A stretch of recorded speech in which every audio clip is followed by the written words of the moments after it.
que de faire confiance à celui qui marche à pied, parce que lui, là, il n'a pas de moyens. Il ne peut pas vous les 300, 400, 500 000 francs. Si vous venez chez moi me soumettre un problème de 500 000 francs, vous êtes sûr que je ne peux pas le résoudre. Mais si vous allez chez Divongi, il va résoudre ça facilement. Donc la bonne personne, c'est Divongi. Ou bien d'autres encore. Je n'ai jamais été aux affaires. Le PDS non plus encore n'a pas été aux affaires au 5e. Posez la question à ceux que vous avez donné votre mandat. Ceux-là que vous avez fait confiance hier, c'est à ceux-là qu'il faut poser la question. Nous vous avons proposé une vision parce que nous savons très bien que nous l'avons déjà fait ailleurs. Et si, comme disait mon frère ici présent, qu'il a eu la chance de mettre la première chaîne sur le journal chaque soir, j'ai dit quand même, il connaît les réalisations que le PDS a déjà présentées dans le Gabon. Donc, sans être au gouvernement, le PDS a commencé à poser des actes depuis fort longtemps.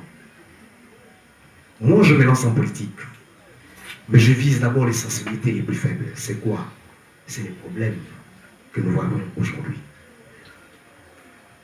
Les problèmes que nous voyons aujourd'hui, en tant que fils de cet arrondissement, en tant que le vécu que j'ai déjà fait dans cet arrondissement, et que vous aussi, nous vivons dans cet arrondissement, tous les mêmes problèmes. Moi aussi, j'allais plusieurs silos à 4 h du matin à Évolution. Il n'y avait pas de route à plein ciel. Vous pensez que ça a commencé là-bas? Non, ça n'a pas commencé là-bas. Ça a commencé partout. Mais au fur et à mesure, il faut que les hommes et les femmes se lèvent, tous d'une seule voix, pour dire qu'on en a marre, ça suffit, ça doit s'arrêter. Ce n'est que comme ça qu'on peut construire le pays.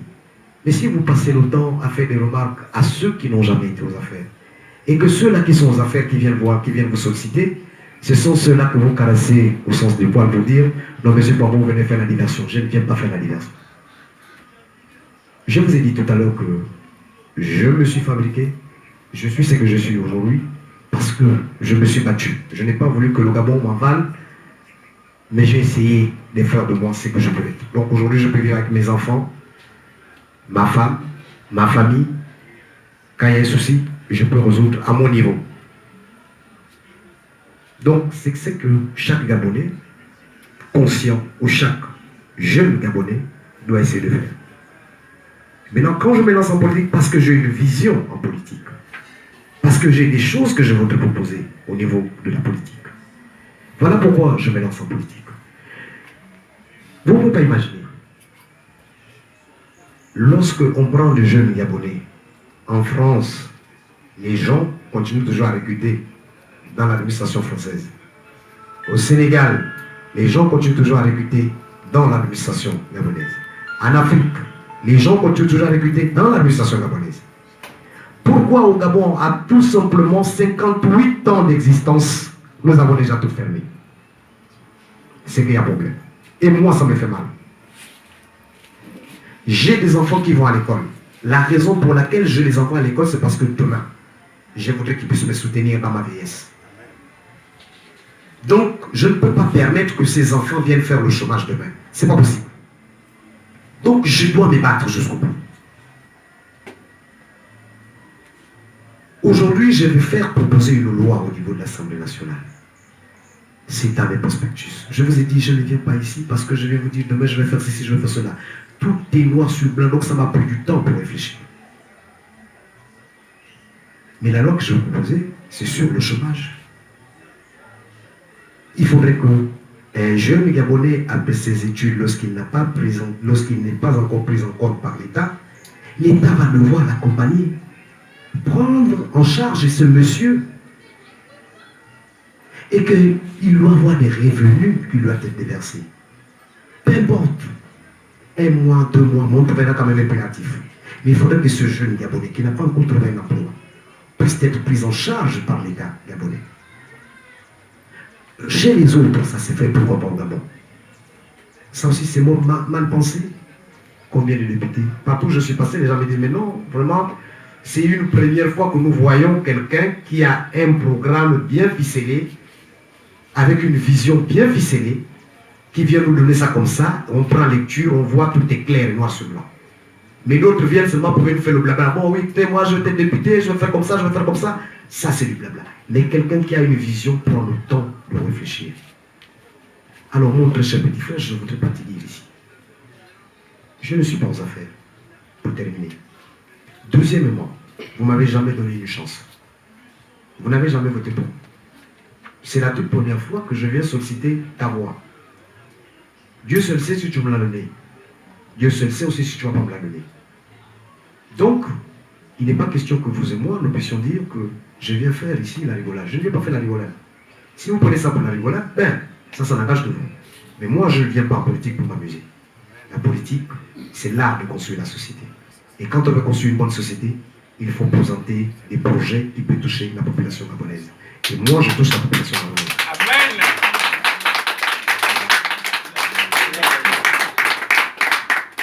Donc, je voudrais te rassurer que mon projet, il est devant vous. Prenez la peine de le lire et vous comprendrez exactement jusqu'où je peux aller. Jusqu'où je peux aller. Je n'ai pas besoin. Je ne vous dirai pas que je mange avec Ali Bongo. Je ne vous dirai pas que je mange avec X ou Y. Je suis un Gabonais, et je sais ce que je vaux, et je sais aussi. Et j'ai aussi des qualités et des défauts. Mais nous devons nous gérer comme ça parce qu'avec les qualités et les défauts, nous allons pouvoir nous accepter et construire une meilleure société. Je m'arrête par là.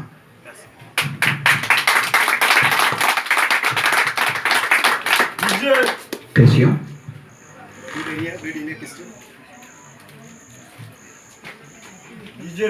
Bon, je pense que là, depuis, ils ne votaient même pas encore. Les parents ont peut-être ou pas voté.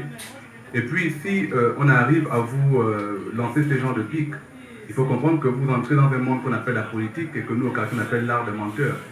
Donc, acceptez aussi que l'enfant vous dise c'est de la distraction. Et là, il le dit avec de tout cœur. C'est très bien. Voilà, donc il n'y a pas de souci là-dedans. Lui, il exprime ce qu'il ressent vraiment. Vous voyez?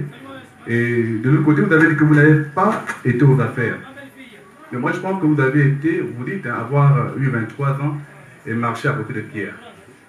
Moi, j'avais 23 ans à l'université aussi, j'ai milité pour Pierre en 2005.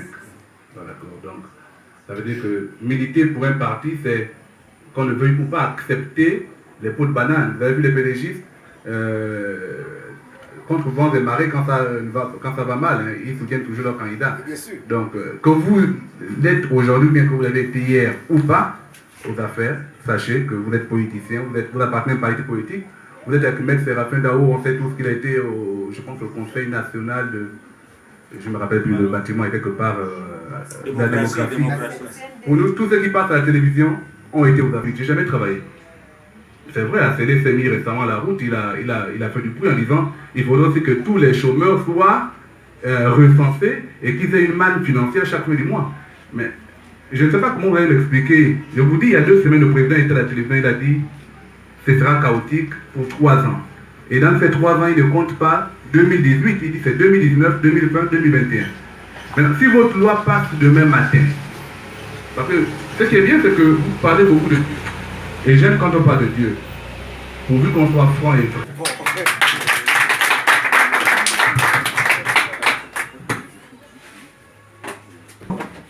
Dieu seul sait exactement si cela s'est réalisé ou pas.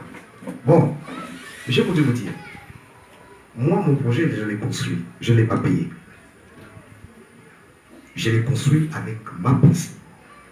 Je l'ai construit parce que tout simplement, je me suis rapproché et voir les réalités de notre secteur. On peut réussir à faire en sorte que les lois puissent être appliquées. C'est l'Assemblée nationale qui fait les lois. Ce n'est pas le président de la République. Le président de la République, lui, il prend des décisions. Il gère le pays avec des lois. Et le Premier ministre, lui, il gère la nation avec les compétences. Il gère le gouvernement avec les compétences. L'administration avec les compétences. Donc, avoir les lois à l'Assemblée nationale, elle nous permet tout simplement l'application totale de la loi si nous avons une majorité à l'Assemblée nationale. Mais le plus important, je voudrais revenir 20 ans en arrière, lorsque Pierre Mamboundou disait il nous faut la biométrie. Les mêmes l'ont combattu. La biométrie ne peut pas marcher au Gabon, ça va coûter beaucoup d'argent, ça va faire ceci, ça va faire ça, ça va faire ça. Tous l'ont combattu. Mais je suis surpris que, après sa mort, il y a des gens qui viennent encore dire non, pour que le pays aille mieux, il faut que nous ayons la biométrie. Mais enfin, il y a 10 ans de cela, je vous ai dit, voilà ce qu'il faut faire pour sortir le pays du chaos. Vous avez dit non, ce n'était pas ça, parce que ça coûtait vachement cher, ça coûtait vachement cher, mais c'est après que vous venez pour dire que non, les Gabonais, ils nous font la biométrie. Donc, vous voyez bien que lorsque l'homme pense et qu'il propose, d'autres vont dire non, ce n'est pas bien, c'est mauvais. Mais c'est après qu'on va dire non, mais en fait, ce qu'on vient après de nous proposer, c'est une bonne loi, c'est quelque chose de bien. Vous voyez? Donc, vaut mieux proposer. Moi, j'ai proposé une loi. J'ai proposé une loi. Je n'ai pas proposé une décision. Je propose une loi. Parce qu'il n'y a qu'une loi pour venir contenir une autre loi. Mais la décision, on peut l'annuler. Elle peut être abrogée. Et l'autre chose que je voudrais dire, c'est que, à vous et moi, je ne suis pas contre mon petit frère s'il m'étatille un peu pour dire que les politiciens viennent faire la distraction et tout. Non, mais je voudrais dire seulement comme mon petit frère qu'il est vrai. Je ne peux pas me fâcher contre lui, c'est normal, on doit apprécier. Mais quand vous circulez dans les villes, vous voyez combien de gratte-ciel qui montent dans le Gabon? Combien de gratte-ciel, combien des immeubles montent dans Libreville? Je ne sais pas si vous faites le tour de Libreville, c'est pas tout. Bon. Lorsque le bâtiment va dans une nation, vous savez que tout va bien. Donc, on s'est contredit. On garde de l'argent pour faire subir le peuple gabonais et dire qu'il n'y a pas d'argent. Et c'est le peuple gabonais, et eux-mêmes, ils achètent les gros cylindrés, ils sont là, mais ça ne touche pas. 1. 2. Comment voulez-vous que quelqu'un qu'on dit qu'il a 750 milliards dans son compte? Vous-même, vous passez à la télévision, vous donnez les noms des personnes qui ont 750 milliards, 550 milliards, 350 milliards, ainsi de suite. On donne ces personnes-là, mais ils ne se retrouvent pas en prison. Comment vous imaginez ça? Mais on dit qu'il y a un problème d'argent. Voyez-vous, c'est pour vous dire seulement que mon frère, le Gabon, pour ma part, je reste convaincu que le Gabon n'a pas de problème d'argent. Je reste convaincu que le Gabon n'a pas de problème d'argent. Mais si nous avons la possibilité d'avoir l'Assemblée nationale, si vous vous levez tous, sans hésitation, d'aller voter comme vous l'avez fait en 2016, et que vous permettez que l'Assemblée nationale soit assiégée par l'opposition gabonaise, je vous assure que nous relançons l'économie. Je vous donne autre chose, si je vous ai donné, au moins 1 an pour relancer l'économie de notre pays. Ça, je vous le dis. Et je sais sur quoi je me repose. Parce qu'avec les analystes, économistes, nous avons essayé de regarder ce pays et ce problème. On ne peut pas dire à quelqu'un qui a 750 milliards, le pouvoir appartient à l'État. Vous avez 750 milliards, on ne gèle pas vos comptes pour quelle raison? Pourquoi on ne gèle pas vos comptes? Mais on dit qu'il y a la crise. Mais nous connaissons les voleurs. Mais le pouvoir fait quoi? Habitants du 5e arrondissement, habitants de Manapa, bonsoir. Bonsoir. Je suis M. Dinzambo Patrick Givet, tête des listes, candidat aux élections locales. Vous avez longuement écouté l'honorable exprimer notre vision. Nous sommes des bâtisseurs. Nous sommes un peuple, un parti d'action. Nous ne venons pas ici avec des discours pompeux. Nous voulons et nous sollicitons vos suffrages pour qu'ensemble, nous puissions travailler de concert. Nous vous proposons une gestion participative, une gestion dans laquelle toutes les couches sociales doivent être imprégnées. Il ne serait pas question dans notre gestion qu'un seul individu du 5e arrondissement soit épargné. Nous voulons la participation de tout le monde. Aujourd'hui, nous sommes dans la décennie de la femme.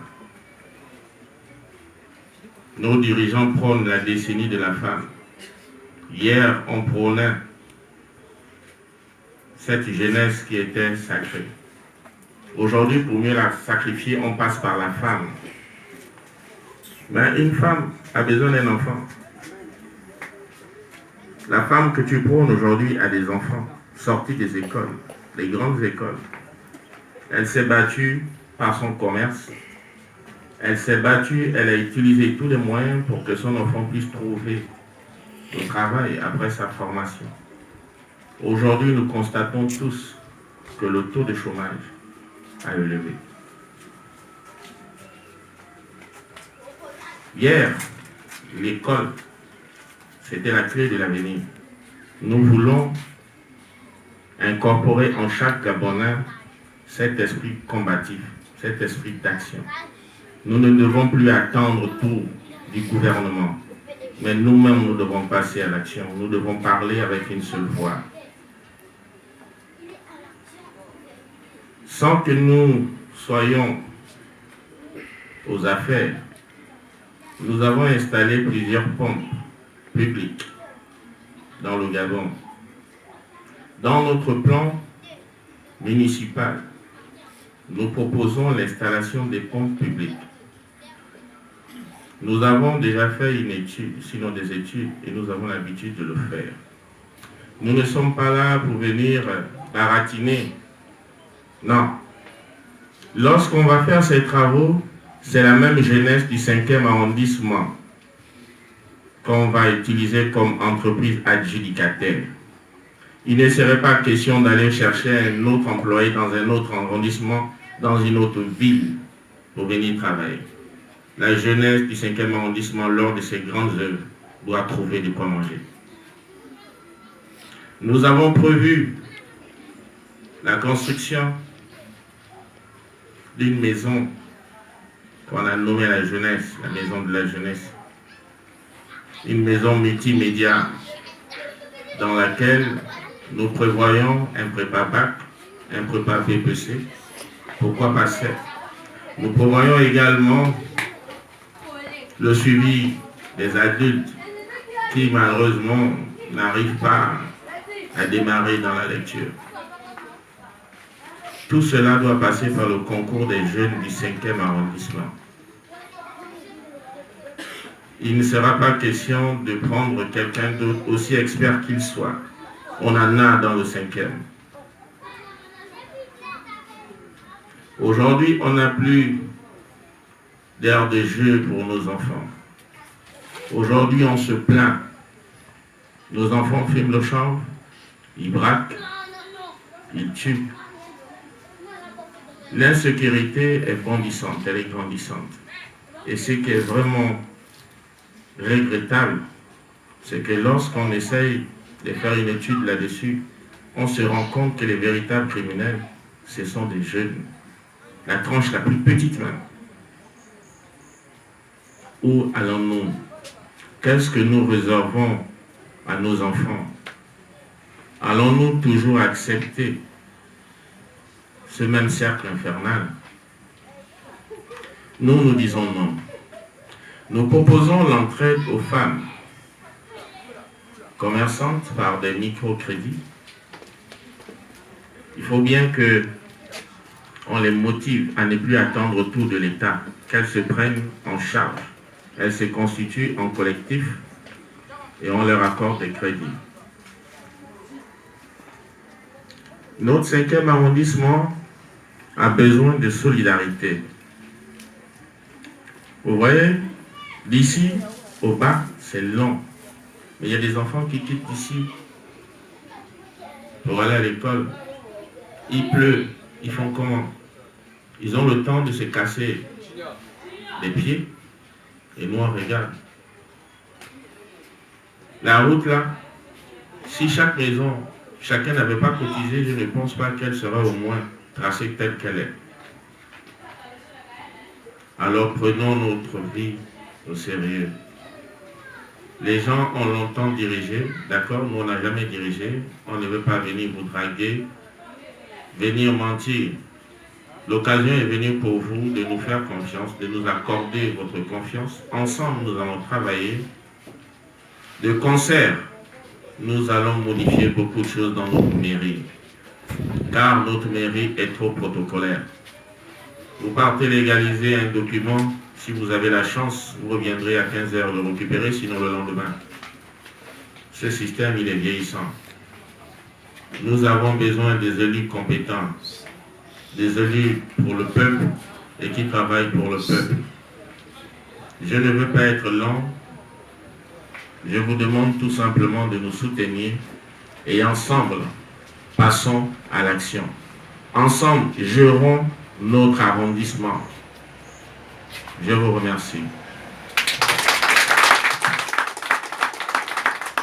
Les divisions de la mairie. Maintenant que la tête de liste est exprimée, nous n'allons pas nous attarder ici. Sachez bien que demain c'est lundi. Il y a tellement aussi beaucoup de choses à faire. Alors, on a besoin des questions.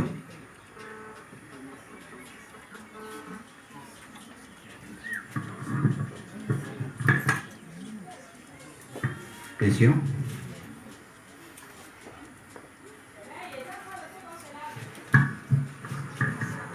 Mais si vous ne posez pas de questions, comment on va faire? Parce que demain, vous allez être là, pour commencer à cogiter, dire oui, mais ils sont venus là. Moi, je n'ai même pas compris ce qu'ils ont eu à dire. Hein. Monsieur, c'est comme ça. Il est le seul qui veut des questions.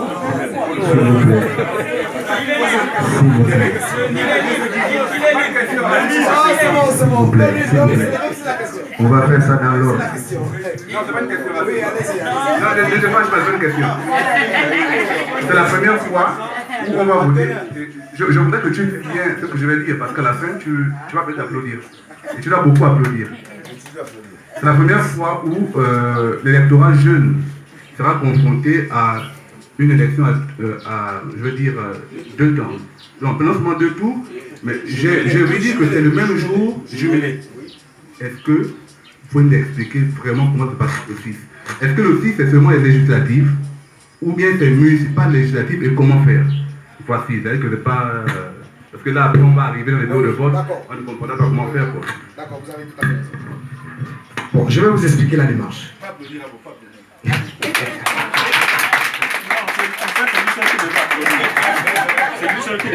Bien, merci. Merci beaucoup. Ce que je veux vous dire, c'est que la démarche va se passer ainsi. La première des choses, je tenais d'abord à vous informer déjà que les fiches, comment on appelle ça, les listes sont déjà affichées au niveau de la mairie, donc vous devez d'abord prendre connaissance pour voir si votre nom y est. Et l'autre démarche, c'est celle de récupérer sa carte de vote. Je ne sais pas si ce serait toujours le centre de Damas pour le 5e arrondissement ou ça serait à la mairie. Au moment opportun, on vous donnera l'information. Pour mon frère qui suit lui, la une, il n'a pas de problème. Et ceux qui suivent Nivelas, ce sont ceux-là qui ont vraiment des problèmes. Bon, l'élection a 2 tours. La première fois, vous allez voter pour les législatives. Lorsque vous arrivez dans un bureau de vote, c'est celle de présenter d'abord votre carte d'électeur une fois que vous l'avez récupérée. Et de votre carte d'électeur, on va vous donner les papiers pour l'élection législative. Vous allez vous rendre dans un bureau, dans l'isoloir, vous choisissez votre candidat. Vous mettez dans l'enveloppe blanc et les autres candidats, vous mettez dans l'enveloppe écrit poubelle. Pour ceux qui n'est pas écrit, pour ceux qui ne savent pas lire, dans l'enveloppe noire. Vous mettez tout ça là-dedans. Si vous enlevez un papier, ça veut dire que vous avez annulé le vote de votre candidat. Ou déchirer un papier, ça veut dire que vous avez annulé le vote de votre candidat. Vous repartez, monsieur le vice-président va vous recevoir, vous allez avec l'assesseur, vous allez signer et marger sur un papier là où il y a votre nom. Après ça, dans la même salle, vous refaites le tour pour l'élection locale. Mais là-bas, on ne va pas vérifier encore votre nom parce que vous avez déjà voté aux élections législatives. Vous refaites le tour. Là-bas, il y a 2 personnes qui vont vous recevoir. Ce sont les deux, le vice-président et l'assesseur, qui vont vous recevoir là-bas. Il n'y a qu'un seul président dans le bureau de vote. Et de là, ce dernier vous fait voter pour les 2 élections. Donc, une fois, on va mettre le cachet dans votre bulletin de vote, à voter. Première fois pour les législatives. Vous repartez là-bas, on met encore à voter pour les élections locales. Voilà un peu comment ça va se passer. Premièrement. Deuxièmement, ce que je voudrais vous dire. L'élection dans une nation est très importante. Nous semblons négliger ça parce qu'on ne gagne rien là-dedans. Oui, pour certains, on ne gagne rien. Mais pour quelqu'un qui aime son pays, il doit se battre jusqu'au bout. Voter, c'est le devoir, c'est un droit. C'est le seul droit que l'État peut vous donner. C'est le seul droit. C'est lui qui sait qu'il a voté. C'est lui qui sait qu'il doit voter. C'est lui qui sait qu'il a eu l'âge d'aller se faire inscrire et qu'il ne l'a pas fait. Honnêtement, il n'aime pas son pays. Il n'aime pas son pays. C'est comme dans une famille. Dans une famille, il y a des hauts et des bas. On se bat entre nous. Mais il y a un patriarche. Mais qu'on ne peut pas manquer le patriarche de respect. Pourquoi? Si vous manquez le patriarche de respect, mais sachez bien que c'est votre problème, parce que demain, tous les autres membres de la famille se réfèrent à lui. Mais vous serez isolés. À un moment donné, c'est comme la République. Si vous ne vous occupez pas des affaires de la cité, mais vous serez isolés vous-même parce que vous n'allez pas répondre aux leçons. C'est notre pays. C'est le seul pays. On n'a pas demandé à Dieu de nous envoyer Gabonais. Mais si Dieu a choisi de nous envoyer au Gabon, parce qu'il estime pour lui que le Gabon c'est un pays béni de Dieu. Et que nous pouvons vivre, malgré nos querelles, malgré nos problèmes, nous pouvons vivre vraiment avec beaucoup de paix. Quand je parle de la paix, c'est une paix de cœur. Moralement, on n'est pas en paix. Parce que lorsqu'on ne travaille pas, on ne peut pas avoir de la paix. Lorsqu'on ne peut pas se faire soigner, on ne peut pas avoir de la paix. Lorsqu'on ne peut pas obtenir quelque chose, on ne peut pas avoir de la paix. Oui. Mais c'est sur celle qu'on se bat. Donc voilà un peu comment va se passer les élections. Autre chose, je vous demanderai, à vous qui êtes ici, de faire le relais. Ce n'est pas la peine de vous décourager. Toutes les nations sont passées dans la lutte. Aucun pays au monde n'a eu la liberté sans plutôt se battre. Celui qui ne se bat pas pour sa propre liberté accepte ses chaînes.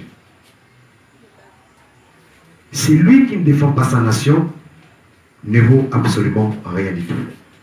C'est comme quelqu'un qui ne protège pas sa famille. Alors, sachez que ce que nous allons faire ici, nous voulons vous dire que le jour où vous allez récupérer vos cartes d'électeurs, allez-y massivement les récupérer. En mettant dans ma tête, en mettant dans vos têtes, dire, bon, ce gouvernement-là ou bien ce monsieur-là que moi j'ai donné ma voix, le maire, j'ai donné ma voix, il n'est pas venu me poser une pompe publique ici, à cause de ça je vais le sanctionner. Je ne vais pas le sanctionner pour la pompe publique. Bon, moi j'ai voté le député est parti là-bas, il n'a même pas parlé de la route de Malabar. À cause de ça, moi je vais aller sanctionner le député. Bon, moi j'ai fait confiance à tel, Mais finalement, depuis que je l'ai fait confiance, je n'ai plus jamais revu depuis qu'il est revenu chez moi. Je m'avais voté contre lui. Voici les raisons pour lesquelles vous allez sanctionner. Vous allez sanctionner parce que tout simplement, lorsqu'on sort d'ici, regardez les poubelles. Mais Dieu merci qu'il n'y a même pas de maisons à côté. Mais vous voyez la poubelle? Comment on peut vivre comme ça? À cause de ça, je dois sanctionner. Parce que il me provoque des maladies. Si je dois sanctionner un État ou des gouvernements qui n'ont rien apporté tout au long de ma vie, tout au long de ces 5 dernières années, ça veut dire que moi, je ne dois ne plus renouveler leur confiance. Voici les raisons pour lesquelles vous devez voter. Mais n'allons pas voter parce qu'on a fait échange, un troc de 5 000.